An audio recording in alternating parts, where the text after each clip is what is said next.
മറ്റൊന്ന്, കേരളത്തിലെ MSME സംരംഭങ്ങളിലും technology ബിസിനസ്സുകളിലും scale up ചെയ്ത സ്റ്റാർട്ടപ്പുകളിലും നിക്ഷേപിക്കാൻ വിദേശ മലയാളികളെ പ്രോത്സാഹിപ്പിക്കണം.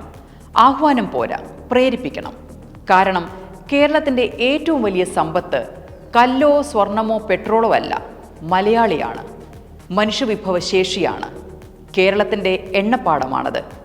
അതുകൊണ്ടല്ലേ ലോകത്തിൻ്റെ വിവിധ ഭാഗങ്ങളിൽ ജോലി ചെയ്യുന്ന മലയാളികൾ അയക്കുന്ന പണം കേരള സമ്പദ് വ്യവസ്ഥയുടെ അടിത്തറയാകുന്നത്. കേരളം ഇതിനെ ഒരു ഗ്ലോബൽ മലയാളി എക്കണോമിക് നെറ്റ്വർക്കാക്കി മാറ്റണം. മറ്റൊന്ന് നോൺ ടാക്സ് റവന്യൂ ആണ്. കേരളത്തിൻ്റെ സ്വന്തം നികുതിയേതര വരുമാനം നമ്മുടെ GDPയുടെ വെറും 1.5% മാത്രമാണ്. ഇത് ദേശീയ ശരാശരിയേക്കാൾ താഴെയാണ്.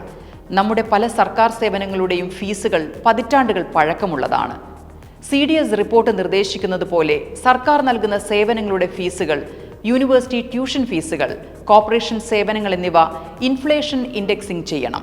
അതായത് വിലക്കയറ്റത്തിന് ആനുപാതികമായി ചെറിയ തോതിൽ യൂസർ ചാർജുകൾ പരിഷ്കരിക്കണം.